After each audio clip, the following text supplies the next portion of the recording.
we think in terms of the Treasury rate, but as I said earlier, that doesn't mean we think once we've discounted something at the Treasury rate that that's the right price to pay. We use the Treasury rate just to get comparability across time and across companies. But a dollar earned from a horseshoe company is the same as a dollar earned from an internet company in terms of the dollar. So it is not worth more based on whether it comes from somebody named .com, or somebody that named, the old-fashioned horseshoe company. So the dollars are equal, and our discount rates may reflect different expectations about future streams of income, but they don't reflect any difference in terms of whether it comes from something that the market is all enthused about or otherwise. The moat and the management are part of the valuation process in that they enter into our thinking as to the degree of certainty that we attribute to the stream of income, stream of cash actually, that we expect in the future, and the amount of it. I mean, it's an art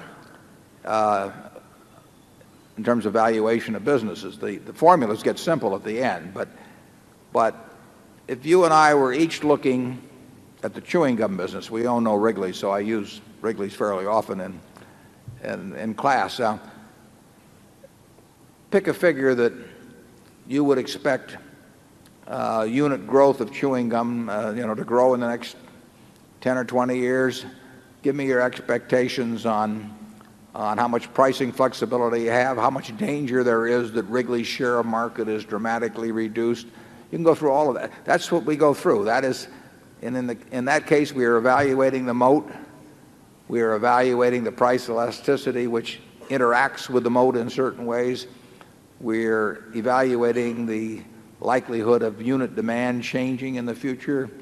We're evaluating the likelihood of the management being either very bright with the cash that they develop or being very stupid with it.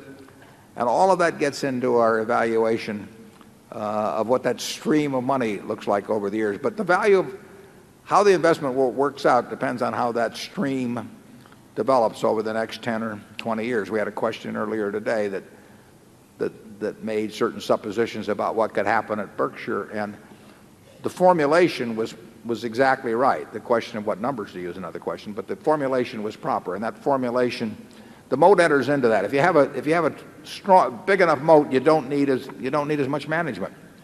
It gets back to Peter Lynch's remark that he likes to buy a business that's so good that an idiot can run it because sooner or later one will. Well, he was saying the same thing. He was saying that what he really likes is a business with a terrific moat where nothing can happen to the moat. And there aren't very many businesses like that. But then, so you get involved in evaluating all these shadings. This, not the cherry version, but the regular version, this one has a terrific moat around it. There's a moat even in this, in the container. There was some study made as to what percentage of the people could identify blindfolded what product they were holding just by grabbing the container. And there aren't many that could score like Coca-Cola in that respect. So here you've got a case where that product has a share of mind. If there's 6 billion people in the world, I don't know what percentage of them have something in their mind that's favorable about Coca-Cola, but it would be a huge number. And the question is, 10 years from now, is that number even larger? And is the impression just a slight bit more favorable on average for those billions of people that have it? And that's what the business is all about. If that develops in that manner, you've got a great business. I think it's very likely to develop in that manner, but that's my own judgment. I think it is a huge moat at Coca-Cola. I think it varies by different parts of the world and all of that, and I think on top of it, it has a terrific management.